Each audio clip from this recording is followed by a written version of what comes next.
नमस्कार, मैं भीमसेन तिवारी आपकी आवाज से। मैं जिससे आपको आज परिचय करा रहा हूं वो कोई परिचय का मोहताज, रायगढ़ जिले में कोई परिचय का मोहताज नहीं है। ये भी आपको बता दूं कि उनके विकास कार्यों को रायगढ़ में सराहना दी जाती है, उनकी तुलना की जाती है। और कोई भी विधानसभा में चुनाव अगर आज तक हुआ है उनके रहते हुए या न रहते हुए, भाजपा की तरफ से वो जब उन्होंने यहाँ पे विधायक थे, ऐसे ऐसे विकास कार्य किए हैं जिसका तुलना, जिसकी सराहना पूरे रायगढ़ जिले में दी जाती है। जी हाँ, हम बात कर रहे हैं विजय अग्रवाल जी की। आइए हम अभी हाल ही जो कल ऐतिहासिक रिजल्ट आया है उसके बारे में, और ओपी चौधरी का चुनाव का संचालन कर रहे थे, वो सारे मुद्दे पे एक एक करके हम विजय अग्रवाल जी से बात करते हैं।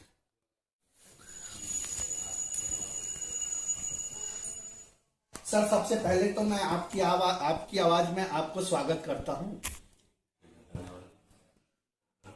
सर, एक पहला मेरा क्वेश्चन ये है कि भारतीय जनता पार्टी की तरफ से रायगढ़ विधानसभा की टिकट की दावेदारी में आप और ओपी चौधरी दोनों थे, लेकिन ओपी चौधरी को टिकट मिल गया और आपको नहीं मिला।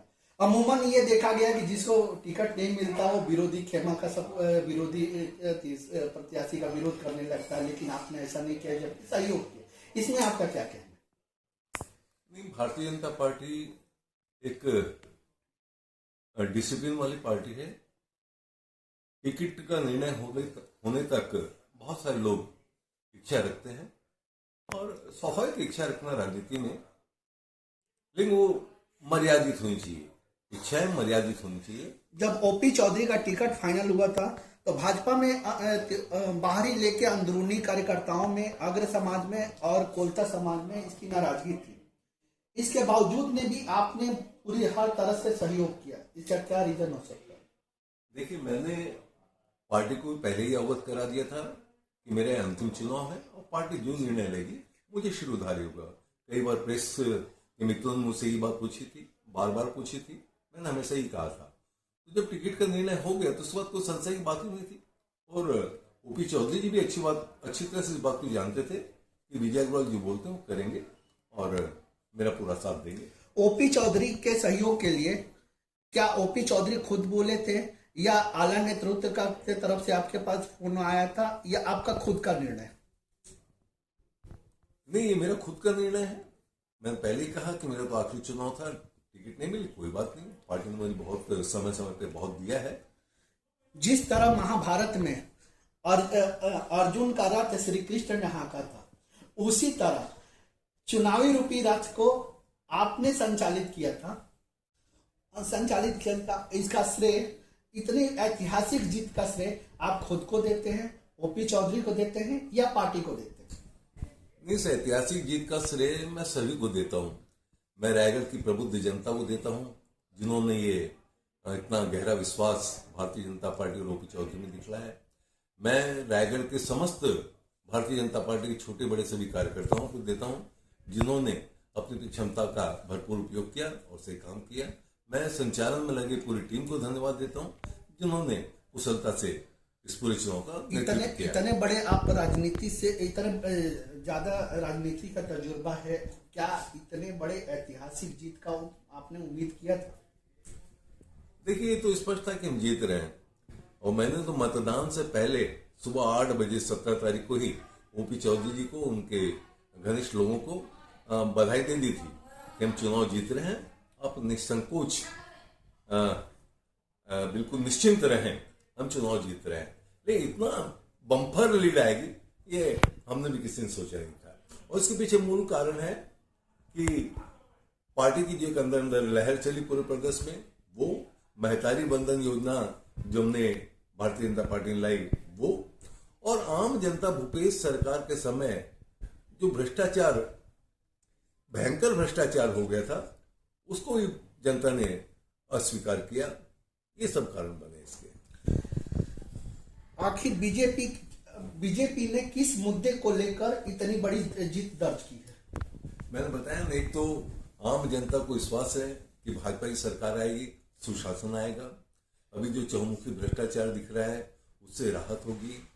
नरेंद्र मोदी के नेतृत्व में केंद्र में सरकार है ऑलरेडी, और यहाँ भी भाजपा की सरकार बनेगी तो 2 इंजन की सरकार हो जाएगी, तो निश्चित रूप से छत्तीसगढ़ का विकास और बेहतर हो सकेगा। ये सब कारण बने। इतनी बड़ी जीत का श्रेय कांग्रेस की हार को मानते हैं या भाजपा की जीत को मानते हैं? देखिए, इतनी बड़ी जीत के श्रेय में एक बात और भी है कि केंद्रीय गृह मंत्री आदरणीय अमित शाह जी रायगढ़ आए थे, उन्होंने रोड शो किया था। उस दरमियान उन्होंने अपने उद्बोधन में कहा था रायगढ़ की जनता से कि आप ओपी चौधरी को विधायक बनाओ और मैं इनको बड़ा आदमी बनाऊंगा। तो रायगढ़ की जनता के दिल में विश्वास बैठ गया कि ओपी चौधरी बड़ा आदमी बनेंगे, और बड़ा आदमी बनेंगे तो निश्चित रूप से हमारे क्षेत्र का सर्वांगीण विकास होगा, चहुमुखी विकास होगा।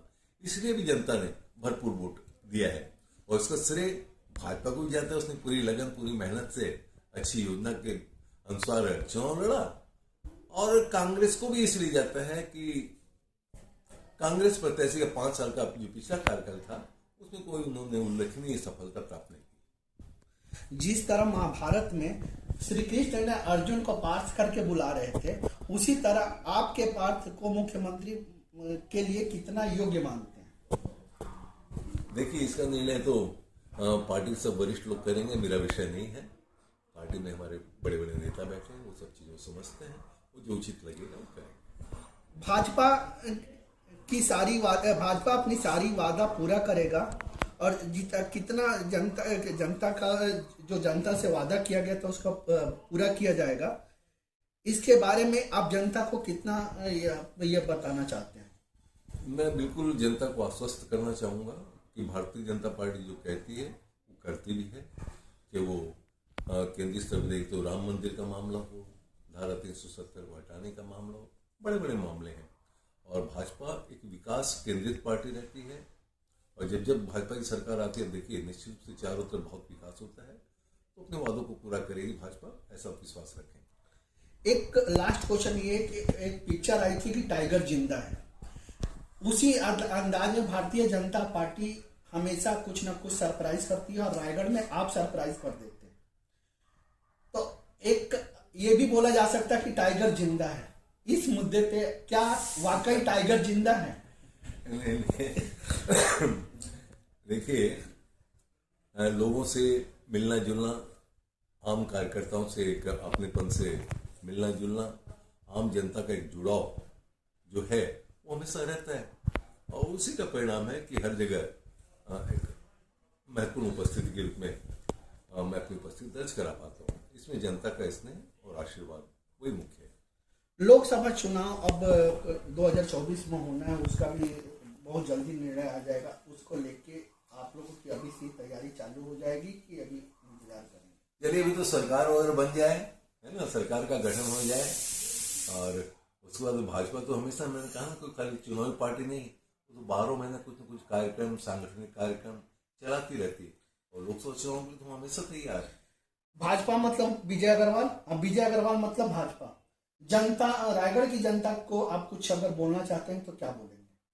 नहीं, पहली बात तो इससे मैं सहमत नहीं कि विजय अग्रवाल मतलब भाजपा अनेक हजारों कार्यकर्ताओं की पार्टी, छोटे बड़े सभी कार्यकर्ताओं की पार्टी, और जितना हक मेरा है भाजपा पर, नहीं, कहने का मतलब पुराने कार्यकर्ताओं में से तो आप सभी जो भाजपा जुड़े सब लोग भाजपा है ना।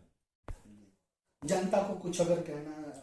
नहीं, जनता का एक बार फिर से हाथ जोड़ करके पूरी कृतज्ञता के साथ मैं कह रहा हूं कि आपका बहुत बहुत धन्यवाद। आपने रायगढ़ में भारतीय जनता पार्टी को अपार सफलता दी, प्रदेश में भारतीय जनता पार्टी सरकार बनने का मार्ग प्रशस्त